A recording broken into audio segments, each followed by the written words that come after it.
In the early days of Bitcoin, one name stood above all others: Mt. Gox. It wasn't just an exchange. For many, it was the market. In 2013, if you were trading Bitcoin, you were almost certainly on Mt. Gox. It handled over 70% of all Bitcoin transactions worldwide. For pioneers and early believers, it was the gateway to a new financial frontier, a digital Wild West where fortunes were being minted in real time. Imagine being one of them. You're a software developer in California, or maybe a student in London, and you've been captivated by this idea of decentralized digital money.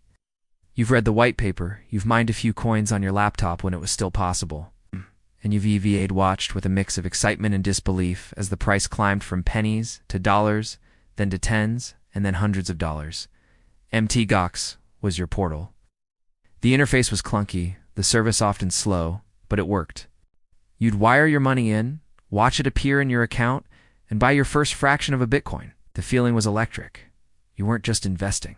You were part of a movement, a technological revolution.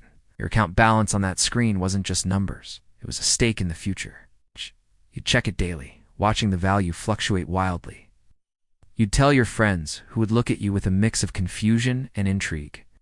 You felt like you were in on a secret that the rest of the world had unfigured out yet. This wasn't just an asset, it was a statement. It was a bet on a different kind of world, and Mt. Gox was the bank, the broker, and the vault, all rolled into one. For years, this was the status quo. The platform was the undisputed king, and its users, a growing legion of digital prospectors, trusted it with their digital gold. Then, in early February 2014, the machine began to sputter. Withdrawals, both for Bitcoin and for fiat currency, started to face crippling delays. At first, the exchange blamed technical issues related to something they called transaction malleability, a known but minor bug in the Bitcoin protocol. The community was anxious, but the CEO, Mark Karpeles, offered reassurances. It was a glitch, they said. They were working on a fix. But the days turned into weeks, and the delays grew longer. The online forums and Reddit threads, once filled with optimistic price predictions, became a hotbed of panic and speculation. People who had once felt like financial geniuses now felt a cold dread creeping in. Their life savings, their bets on the future, were trapped behind a digital wall. The final devastating blow came on February 24, 2014. The Mt. Gox website went dark, replaced by a single stark blank page. The company's Twitter feed was wiped clean. An internal crisis document was leaked, revealing a horrifying truth. The exchange was insolvent, had lost a staggering 744,408 of its customers' Bitcoin, along with 100,000 of its own. At the time, this hoard of digital currency was worth nearly $500 million. For the individual user, that developer in California, that student in London, the blank screen was a digital tombstone for their dreams. The number they had watched grow with such pride was gone. It had vanished into thin air, stolen from a vault they had been told was secure. The market went into a freefall. The price of Bitcoin plummeted by over 36%. But the financial loss was only part of the story. The real damage was to the trust, the very foundation of this nascent ecosystem. Mt. Gox, the giant that had introduced so many to Bitcoin, had become its greatest betrayer. The collapse triggered a brutal multi-year bear market. What would come to be known as the first great crypto winter. It plunged the company, CEO, and its hundreds of thousands of creditors into a complex legal nightmare that would span continents and last for the better part of a decade. The story of Mt. Gox became a cautionary tale, a brutal lesson in the difference between owning an asset and entrusting it to someone else. How could the world's largest Bitcoin exchange simply lose a fortune of that magnitude? The answer wasn't a single spectacular heist, but a slow, systemic bleed caused by a cocktail of breathtaking incompetence and abysmal security. The investigation that followed the collapse painted a picture not of a sophisticated financial institution, but of a poorly managed tech company buckling under the pressure of its own explosive growth. The core of the problem lay in their use of a hot wallet, a cryptocurrency wallet connected to the internet to facilitate quick withdrawals. While convenient, it's also highly vulnerable. Shockingly, Mt. Gox was not just using a hot wallet for daily transactions.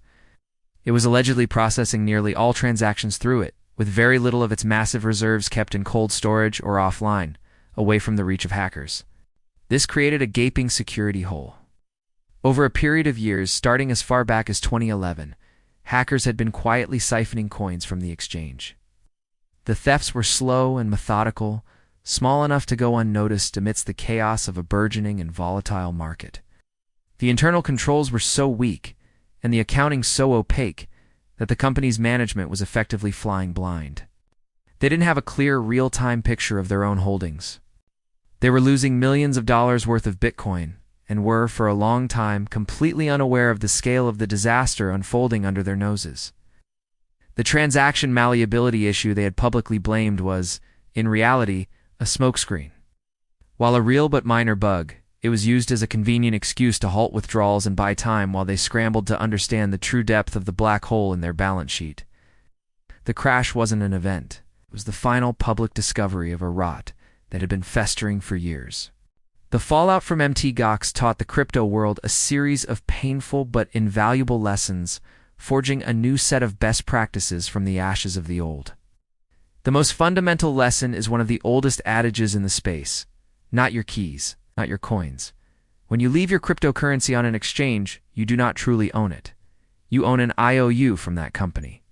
You are trusting them to be a competent and honest custodian of your assets, a trust that Mt. Gox catastrophically violated. This event single-handedly fueled the development and adoption of hardware wallets, small physical devices that allow you to store your private keys offline, giving you full, sovereign control over your funds. The modern mantra is to use exchanges for what they are designed for, exchanging assets. For long-term storage, especially of significant amounts, a personal, offline wallet is non-negotiable. Secondly, the collapse forced the industry to demand greater transparency and accountability from exchanges. Before Mt. Gox, users had to simply trust that an exchange held the funds it claimed to. Today, the concept of proof of reserves has become a standard, if not mandatory, practice for any reputable platform. This is an auditing procedure where an exchange publicly proves, through cryptographic means, that it holds the customer assets it is responsible for. It's a direct response to the opaque accounting that allowed Mt. Gox to operate for years while being secretly insolvent. When choosing an exchange now, you should look for one with a long track record, a clean regulatory history, and a robust, regularly audited proof of reserve system.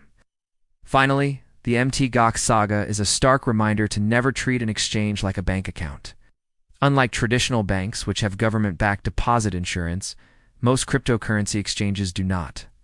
If an exchange goes under or is hacked, there is often no safety net to recover your funds. The decade-long legal battle faced by Mt. Gox creditors, many of whom have still not been made whole, underscores this risk. Diversify your holdings across different platforms if you must keep funds online, but the ultimate security lies in self-custody. The story of Mt. Gox isn't just a history lesson. It's the foundational text for risk management in the digital age. It teaches us to be skeptical, to verify, and to remember that in the world of decentralized finance, the ultimate responsibility for your security rests with you.